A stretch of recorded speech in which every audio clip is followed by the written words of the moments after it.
Bees are incredibly important in our world because they pollinate so much of our food.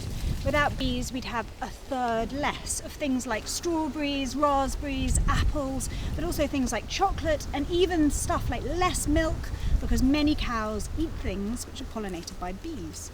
Now, we know that bees are having a hard time, so what you do in your garden really matters. We can make a huge difference to how healthy the bee population is by gardening in a certain kind of way.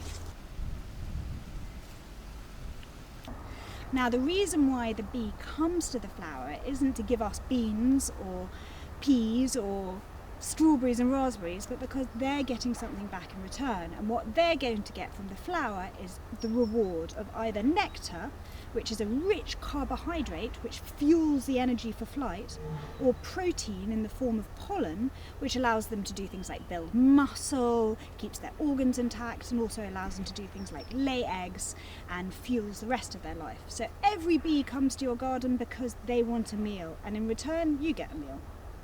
Another group which is really good for pollinators are herbs, and the joy of that is that herbs are also really lovely for us. So here we have some chives, but you think of things like rosemary and thyme, lavender, savoury, parsley, coriander. Any of these things, if you let them flower, will always bring in loads of pollinators. Hoverflies, bumblebees, butterflies, the works. And the joy of these sorts of plants is that you provide something to pollinators, but you also get something back yourself.